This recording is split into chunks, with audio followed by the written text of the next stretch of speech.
Today we're going to read 3 verses at the end of Colossians chapter 1, verses 25 to 27.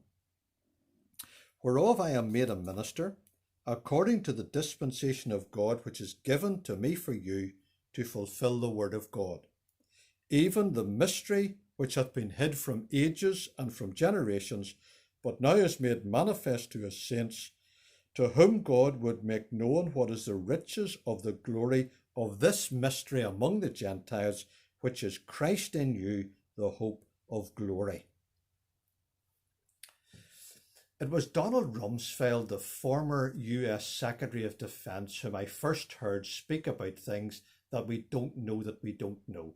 I think he said something like this: there are known knowns, things that we know. There are known unknowns, that is, things that we know that we don't know. And there are also unknown unknowns, the things that we don't know that we don't know. We might call them mysteries. The subject of mysteries, and indeed the mystery, is something that the Apostle Paul wrote about on around 20 occasions, 6 times in Ephesians, 5 times in 1 Corinthians 4, in this letter to the Colossians, and 5 times elsewhere. Paul writes in these verses about the mystery which hath been hid from ages and from generations. In Old Testament times, no one knew about it. Not Abraham, not Moses, not David. None of God's ancient people knew, and they didn't know that they didn't know. This unknown was described by Paul in Romans 16 as the mystery which was kept secret since the world began. And the first thing, of course, about a mystery is that it is a secret. But whose secret is it? When we turn to Ephesians chapter 3, we read that it is the mystery that from the beginning of the world hath been hid in God. In chapter 2, the next chapter, it is described as the mystery of God and of the Father and of Christ. So we might simply understand that this is God's secret, something that has been in the heart of God from all eternity, and something that is very dear to God's heart. But what is really wonderful about God's secret is this: it is no longer a secret. At the end of verse 26, where we read, Paul writes that it is now made manifest to his saints. In the next verse, he wrote that God would make it known. God wanted to reveal it. He wanted to share his secret. But share his secret with whom? Paul tells us in Ephesians chapter 1, having made known unto us the mystery.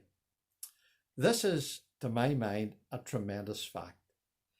Even in ordinary everyday life, when someone takes us into their confidence and perhaps reveals something very personal to us, we feel privileged, we feel honoured, we even feel valued.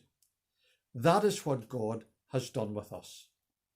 But honoured not just in the sense that we are privileged to know his purpose, but we are actually called to be participants in his purpose. I'm almost inclined to say, wow. Paul tells us about the purpose of God's mystery in Ephesians chapter 1. It is the mystery of his will. He tells us about the person of God's mystery in Ephesians 3. It is the mystery of Christ. And then, of course, there is a partner in this mystery. Ephesians chapter 5, we learn it is Christ and the church. In these verses that we've read, Paul opens up to us the privilege of the mystery. It is Christ in you, the hope of glory. And the Apostle Paul's energies were devoted to the proclamation of the mystery, for it is called in Ephesians chapter 6, the mystery of the gospel. This unknown, God has now made known. How active are we in making it known as well is our challenge today.